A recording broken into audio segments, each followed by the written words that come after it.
Well, joining me now to discuss the conflict in Israel and Gaza is a TV host and satirist, Bassem Youssef. Bassem, it's great to have you back on the programme. I wish it was under different circumstances. First of all, what is your reaction to what happened on October the 7th?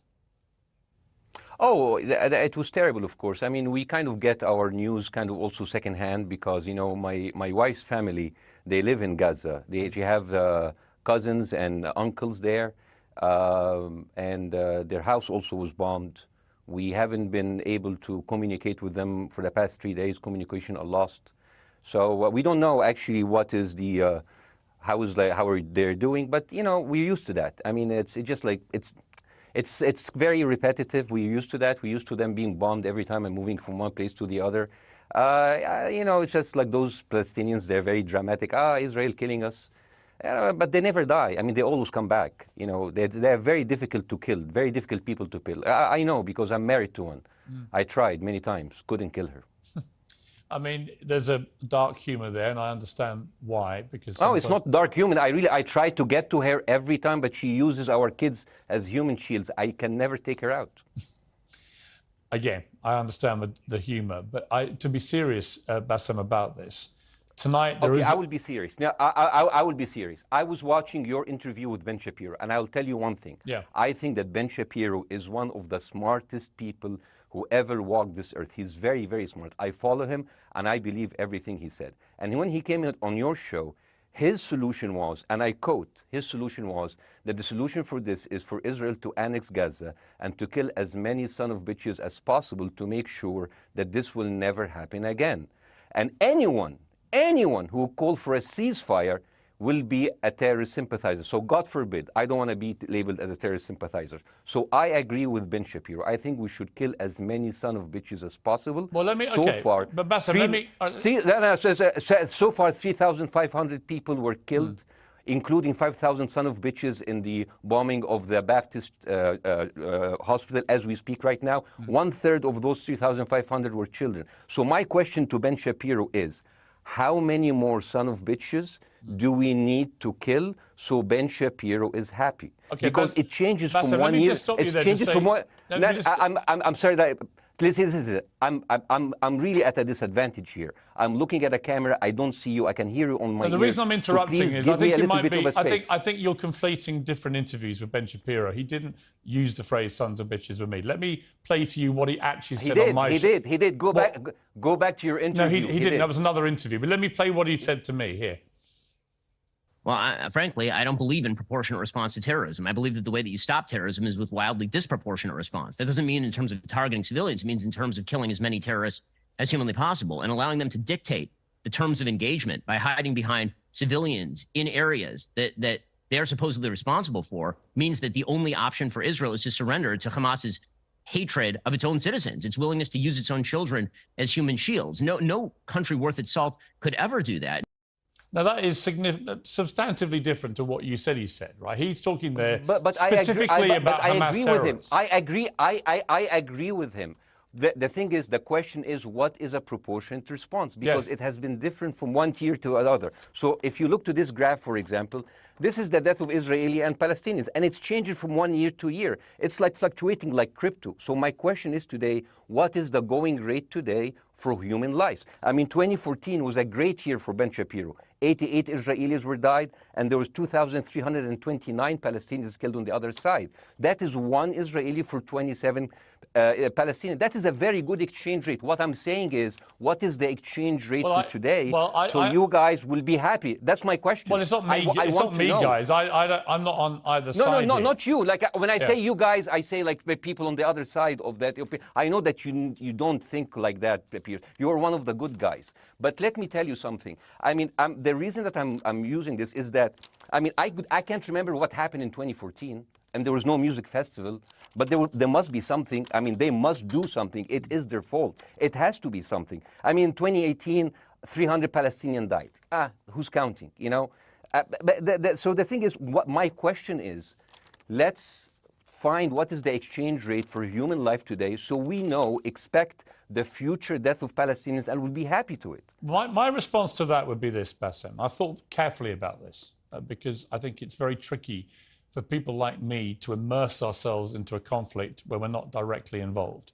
And I thought carefully about what I feel about this. I feel that the scale of what Hamas did on October the 7th supersedes anything else I've seen in this conflict, really ever. The savagery, the butchery, the slaughter of 1,300 people, the shooting of babies, the 100%. Kidnapping of grandmothers and so on. So if we can agree on that, which I think is inarguable, then the question then becomes, again, about proportion. I don't disagree that there's been a lot of bad stuff on both sides going back historically for decades. But if we agree that this was on a different level altogether, quite deliberately by Hamas, designed to provoke... No, here's my question. Let me ask you a question. And the question, because you raised it earlier about proportion. I honestly don't know what the proportionate response is. I honestly don't. I don't. I've been watching the airstrikes this week thinking... So what's your question? Well, I would ask you, if you were Israel, what would you... If I was Israel? If you were Israel and that had happened to you, what would you think would be the appropriate way for the country to respond?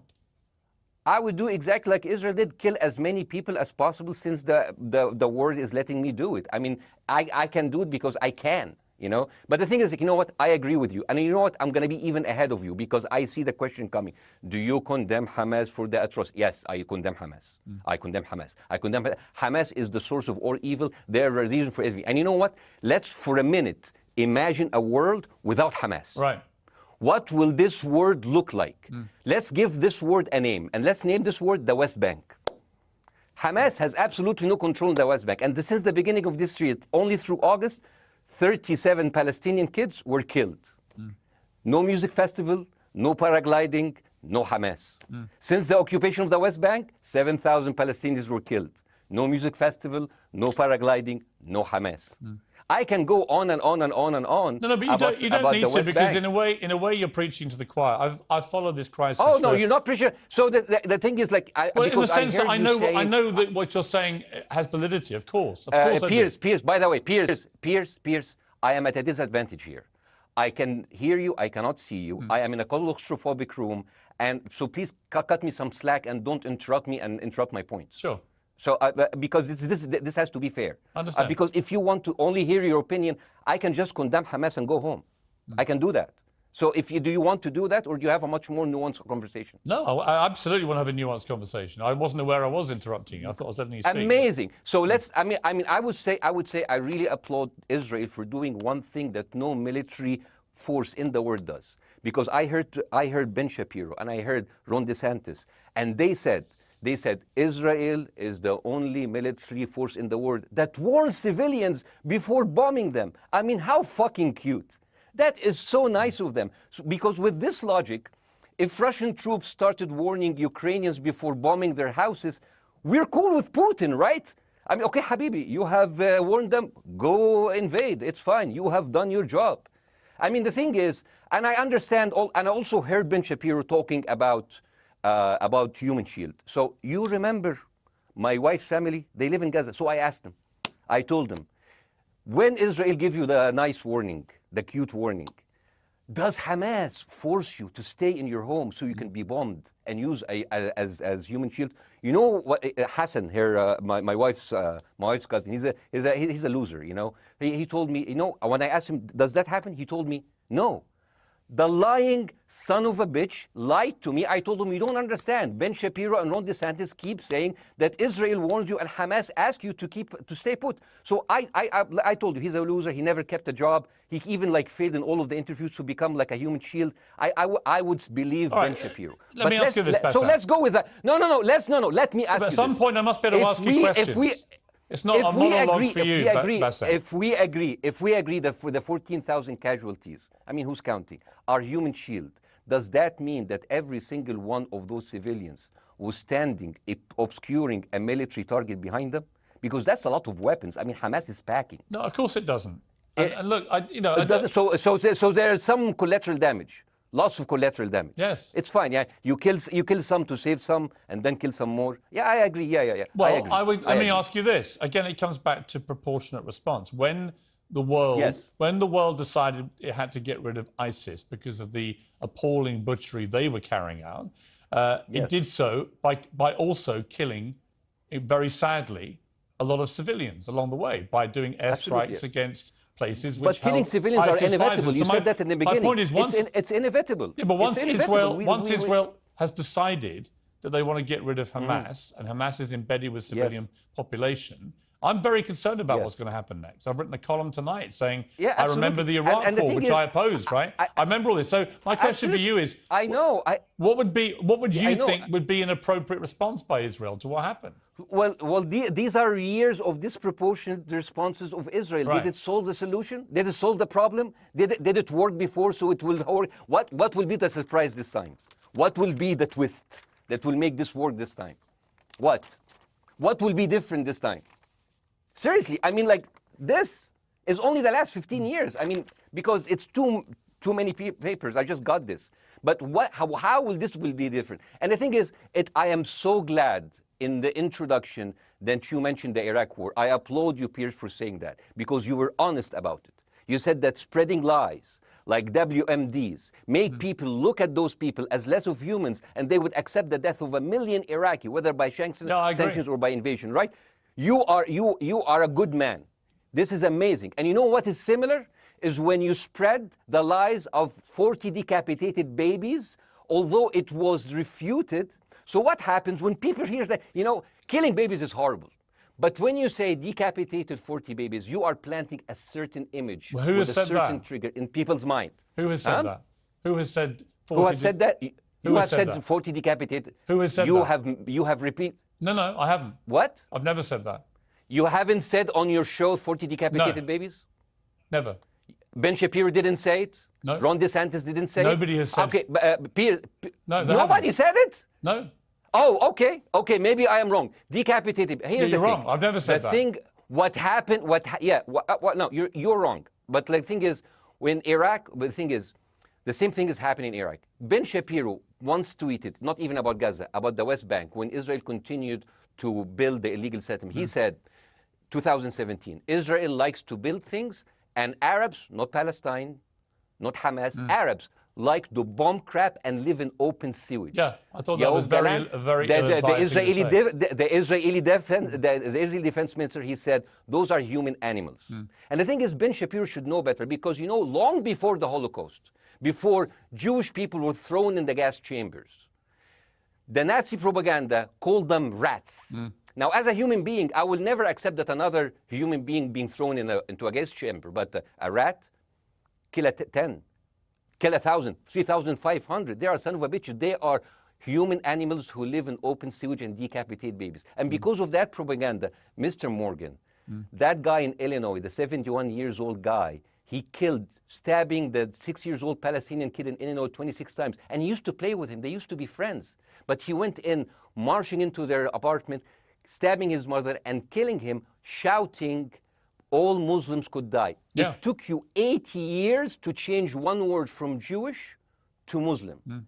And then you transferred your guilt to us and took away our land. Bassem, let me ask you a question. That deal sucks, man. Let me ask you a question. How do we get from where we are now to peace? Well, first of all, you need to change the perception. Nikki Haley, the American presidential candidate, said, we are in Israel in this because it's a fight between good and evil. Now, if you already decided someone is good, he can do no evil. And if you decide that someone is evil, it's good to kill them. Killing them is good. You see, and the thing is, it is not like something new. I mean, I look at history and I see, I'm sorry to say this, but Westerners has always dealt like this with indigenous people. You first treated them like savages, Native American, First Nation, Aboriginal. They're savages. Kill all the savages. And then when they're almost extinct, you start feeling sorry for them, like animals. So maybe the solution is that we kill as many Palestinians as possible so the few of them that remains do not bother you. And maybe Netanyahu, when he lives for another 100 years, he'll become a tree hugger. Let me just challenge you on this. And he will campaign for preserving the free Palestinian. You keep talking about Westerners like me. Okay, so let me return the favor, okay? Hamas is dedicated to the complete eradication of Jewish people. I am not the spokesman for Hamas. I'm not saying you are. Why do you keep... I'm not saying I'm you not are. their spokesman. You're talking to me. I fucking hate them. Bassem, Fuck Hamas. You are Hamas. No, are you happy? You're missing my point. You're talking in a generalized way about people in the West who always talk about Arabs as savages. I don't. No. I'm talking about America. I actually led the campaign. I led the media campaign listen, in this country against the Iraq War. Okay, so I don't see. I don't see people in the Middle East as savages. You are one of the good ones. But what I would say is, I'm talking about you. You're great. No, it's not about me being amazing. great. We love you. It's about the way Hamas behaved on October the 7th was like savages. Like a pack of savages. It was the worst atrocity against Jewish people since the Holocaust. There has to be, of course, there has to be a response. They should be eradicated. My question for you is, notwithstanding the history, Bassem, what is the proportionate response? But I don't know. But there's no Hamas in the West Bank, and they're still dying there. So what's your excuse? I don't have any excuse. Okay, what's your explanation? Sorry, my earpiece went down. Listen, I don't make any pretense that this hasn't been a massive problem between Palestine and Israel going back to the mid-40s. We all know this, right? Piers, listen. I'm not saying that you're making excuses, but if you are adopting a certain point of view, you have to at least defend it. I'm telling you, there is no Hamas in the West Bank. What is the excuse? Not your excuse. What is the excuse to kill those people? Well, listen, this question of proportionality is one that... No, answer my question. I've been answering your question. You answer mine. It's actually not my job to answer your questions. It's not. Okay, not your job. Not. I agree with you. I'm more interested in you, who has family in Gaza, who's an Egyptian in the Middle East, right? I'm more interested in what you have to say. Okay, I'm telling you. I think Hamas is the problem, okay? Right. Now, let's say Hamas is removed. Let's Hamas. I'm agreeing with everything. You want me to condemn Hamas? I will condemn Hamas, Hummus, Hassan, everybody. Guys, so wait. I can't hear you. The earpiece. Damn. Okay. Oops. Okay. Yeah. Okay. I do need help. I think. Okay. Just go back. Is he there?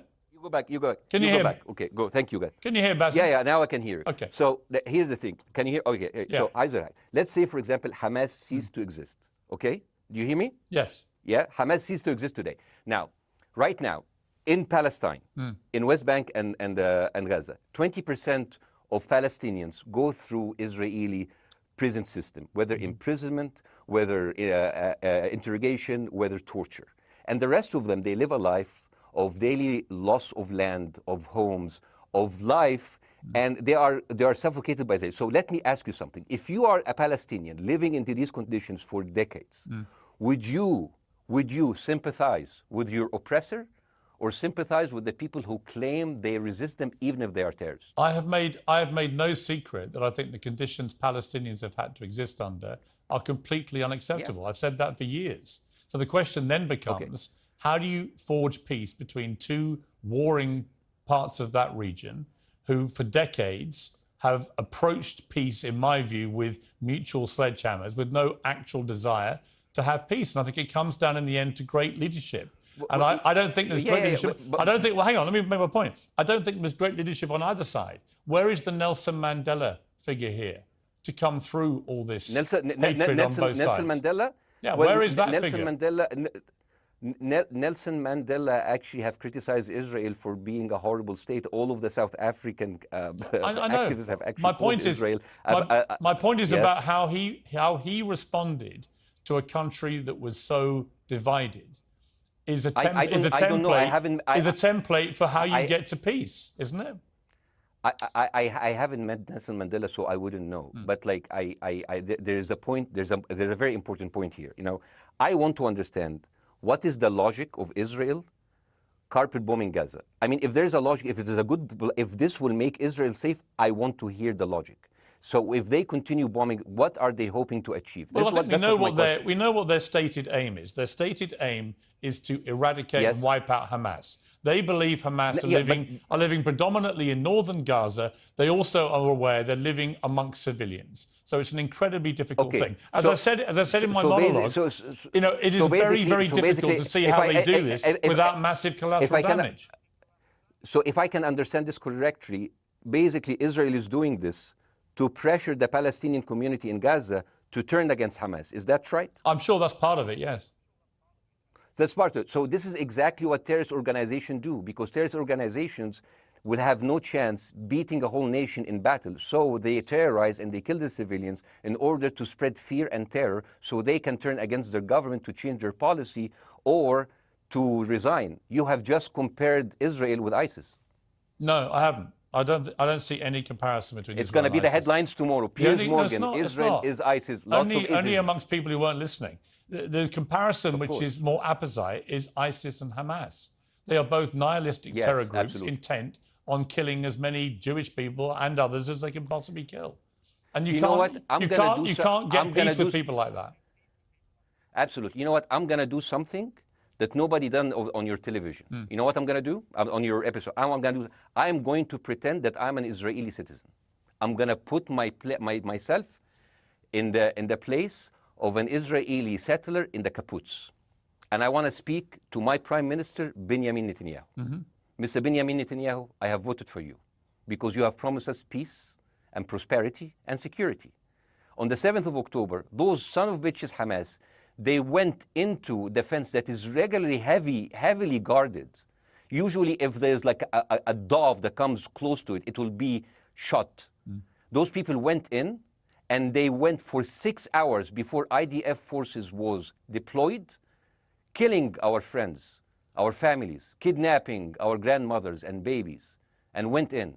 I want to ask you, Mr. Prime Minister, after you have fractured the Israeli community and you have fucked our courts, our Supreme Courts, what are you doing with the money being given to you, to the United States? Also, you are carpet bombing Gaza with absolutely no regard to our hostages, our people. I heard a rumor in the kibbutz that you're doing that you let that happen as an excuse to carpet bomb Gaza, so you push them into Sinai. And I didn't believe that. That's like, not my Prime Minister, he can never do that. And then I watched an interview for Danny Ayalon. He was your chief advisor. He was also the Israeli ambassador to the United States. And you know what he said, Mr. Prime Minister? He said that the solution for those Palestinians is to go into a vast land of Sinai and live into tent cities temporarily, temporarily, wink wink, until we build Gaza again, and then we invite you back. يعني عبت احنا بقى. يعني فاهمني؟ We've seen this movie before. So يعني, and when I saw this, I couldn't explain to my fellows in the kibbutz, how come our Israeli government is trading human lives for another piece of land? So as an Israeli citizen, I need to hold my Israeli government accountable. And as an American citizen, I want to know all of these money that we are giving to Israel. We're giving them $4 billion every year. Joe Biden said it's the best investment America ever done. Well, if I am in the place of Joe Biden, I would say, sorry, don't speak. I would say, if I was Joe Biden, I would go down and whisper in the ears of Netanyahu and tell them, I hate bad investments. They haunt me, like Littlefinger in Game of Thrones. But the thing is, this is the problem. Israel always victimizes itself, and I have never seen a victim putting their oppressor under siege and bombing them 24/7. Israel wants you to believe that they are the victim. Dealing with Israel is so difficult. It's like being in a relationship with a narcissistic psychopath. He fucks you up, and then he makes you think it's your fault. All right, you Bassem, look at Israel as Superman, but they're really Homelander. Bassem, Wallahi, they are shooting Bassem, fish in a barrel, and they are annoyed with the splashes. Bassem, I want to say two things. One, if you could just slightly mind your language. We are uncensored, but if you keep swearing, I'm very sorry. We have to apologise to viewers who may be offended by that. I apologize. But I understand passions run high, so let's not get too bogged down about the old swear word. I apologize to the viewers. I apologize to the viewers for my language. My second question is this: after the sight of dead civilians. After the break, we have the managing director of the Daily Wire, which is Ben Shapiro's company. We were going to interview him on his own, but he's happy to come on and talk with you directly if you are prepared to stay. Well, of course, I can stay, but again, I am I am in a disadvantage, and I would like to have my space to respond. Okay, we'll come back after the break. Stay there, Bassem. Because here's the thing. There's Bassem, two things I want to say. We've got to go to a break. All right. When we come back from the break, it'll be you and Jeremy Boring from the Daily Wire. I have news. We're taking a short break, Bassem. I'll be back. Welcome back to Uncensored. For more on the situation in Israel, I'm joined now by the CEO and co-founder of the Daily Wire, Ben Shapiro's partner, Jeremy Boring. Jeremy, thank you very much indeed for joining me. I'm sorry we demoted you earlier to mere MD. You are the CEO and co-founder. You know Ben Shapiro better than anyone, really. I did a big interview with Ben, obviously, the other night, which went around the world and has sparked a big reaction, including from our guest, Bassem Youssef, who's still with us. First of all, you've been listening to Bassem and what he's been saying. What's your response? Well, first of all, I make it a point not to speak for Ben Shapiro. He's got a 20 IQ points on me and speaks for a living professionally, so he's much better prepared to defend himself. But as his business partner, as his best friend, I do feel like I have to respond to the things that Bassem was just saying. First of all, the question of how many sons of bitches have to be killed in order to end this conflict, I suppose that the answer is as many of them as it takes. That doesn't mean that I or Ben or any decent person in their right mind is happy with the killing of civilians. I posted at the very beginning of this conflict that a woman or a child blown apart in Gaza is just as tragic as a Jewish baby killed in one of the settlements. That doesn't mean that Israel's actions and the actions of Hamas are morally equivalent. You know, the tragedy is the tragedy, but the moral equivalency is nonsense. If you entered Israel with the express purpose of targeting and murdering civilians with your own hands in cold blood, that is not comparable to Israel bombing targets in the Gaza Strip and killing civilians as a terrible, tragic consequence. War is terrible. War is an awful thing. That's why decent people don't lightly engage in war, and why Hamas should not have incited this war. You know, we can talk about the history of the Israeli conflict. I'm not a professional political commentator. I'm a CEO. I'm a screenwriter, and I'm certainly not Ben Shapiro. I'm not here to discuss the history of the Israeli-Palestinian conflict, but we all saw what happened on October 7th. And the idea that Israel was not going to react severely to that, or that Israel should not react severely to that, is ludicrous. And the idea that Ben Shapiro should be a moderating voice, that Ben Shapiro should be, saying, no, Israel should not respond in this situation, that's nonsense. So let me ask you though, Jeremy, the question which I think is the big question, what is a proportionate response to that outrage on October the 7th, which is the worst attack on Jewish people since the Holocaust? What is proportionate? If it's true, as reports are suggesting tonight, that there may have been a hospital hit by an Israeli strike and up to 500 people or more have died, that would seem to me, if that is verified, and it's not verified yet, you know, we don't know exactly what has happened other than there's been a hit on this hospital. But if that is verified to have been an Israeli strike, that will strike many people as disproportionate. Certainly. But first of all, I don't know what a proportionate response is or why we would want it. I suppose a proportionate response would be for 3,000 Israelis to go through the fence, gun down innocent Palestinian women and children, burn their bodies, burn them alive, take hostages, rape their women. No one wants a proportionate response. No moral person could possibly call for a proportionate response. The purpose of war is to defeat your enemy. The West has, in my lifetime, forgotten the purpose of war because the true cost of war is so terrible. The last time the West engaged in war and won it was World War II, and they did it through incredible brutality. They did it by bringing their enemies to heel. That is not a thing to That's not a thing to rah-rah about. That's not a thing to look forward to. As I said, all decent people should avoid war. But I think the sort of lie of the post-World War II, the post-war consensus lie, is that somehow war in which you kill a bunch of people and don't secure victory is morally superior to war where you do secure victory. I would say that the only way to morally justify a war is to win it. Otherwise, the very argument that brought you into the war, this enemy must be defeated, ends up being proven a lie. I mean, Afghanistan, I think America had every right to go into Afghanistan. The Taliban was harboring Osama bin Laden and Al-Qaeda. Al-Qaeda flew planes into buildings in the United States, killed thousands of our citizens, brought the nation into untold agony, pain, and horror. America had every right morally to go in and destroy the Taliban and destroy Al-Qaeda. Yeah, but I would argue, the Taliban now rules in Afghanistan. The war was not won. But that's my point, actually. I've done a column about this tonight for The Sun here in the UK, which is I was editor of a newspaper when the Iraq War happened. I opposed it very aggressively as the editor I of the recall. paper. And sadly, we were borne out by events. It was a complete disaster, the Iraq War, in my view. It was illegally contested, I think. And the consequences were appalling in terms of loss of life, 1 million people, in terms of ISIS being allowed to breed and create their merry hell around the world, in terms of complete dismantlement of Iraq itself as a functioning country. And I think Afghanistan, again, 20 years of attacking an enemy, which is now running the country again, seemed to me, again, to be kind of pointless. And I do wonder whether Israel, in its blind fury, which I completely understand, has thought through the consequences of actually launching a full air, ground and sea offensive into Gaza as to actually what happens at the end of that. Well, I suppose Israel wasn't really given the opportunity to fully contemplate what the consequences of that action might be, because Israel didn't instigate this war. This war was instigated by a horrible terrorist attack on Israel, and a state is put in a position where it has to respond. Now, one might argue that the very fact that Israel has yet to actually launch their ground invasion means that they are actually making a calculation about what the cost will be, what victory looks like. Any rational person, any decent person can engage in a conversation about what is the appropriate response for Israel. Of course they can. But this sort of moral equivalency thing, I don't think is a sign of decency to engage in a conversation about moral equivalency. Let me bring Bassem back in. You've been listening to this, Bassem. What's your response to what Jeremy's been saying? I'm sorry, I didn't catch the gentleman's name. It's Jeremy Boring. He's the chief executive of the Daily Wire and co-founder with Ben Shapiro of the Daily Wire.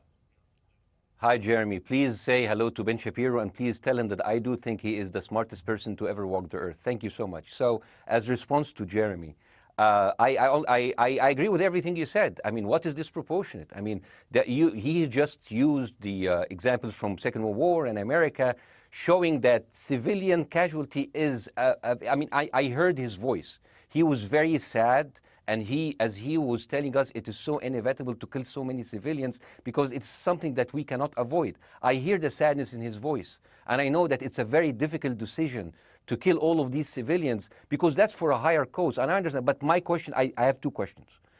The question is, how can you justify the killing in the West Bank where Hamas does not exist?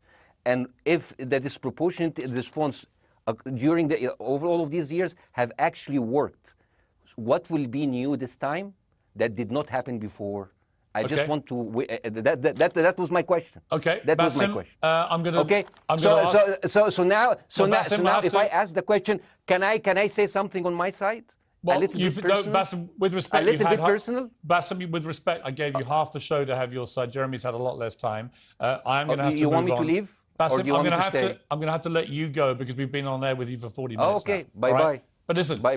I would like to talk to you again, and thank you for joining the program. I appreciate it. Oh, by the way, my wife's family is all right, and they sent us a house. It's bombed. It's beautiful. It's going to be a good like Halloween theme. So well, I'm very sorry for what your family are going through in Gaza, and I mean that very sincerely. By the way, I don't know. I don't know I don't know him. By the way, I haven't actually met them. They didn't even come to my wedding. They couldn't because they are stuck in Gaza. Okay. And she never saw them because Gaza is not a destination. Bassem, as I say, we hear their voices, and it's they die. It's fine. It's fine. Bassem, I wish your family all the very best. Thank you for joining me. I appreciate it. I don't. Thank you.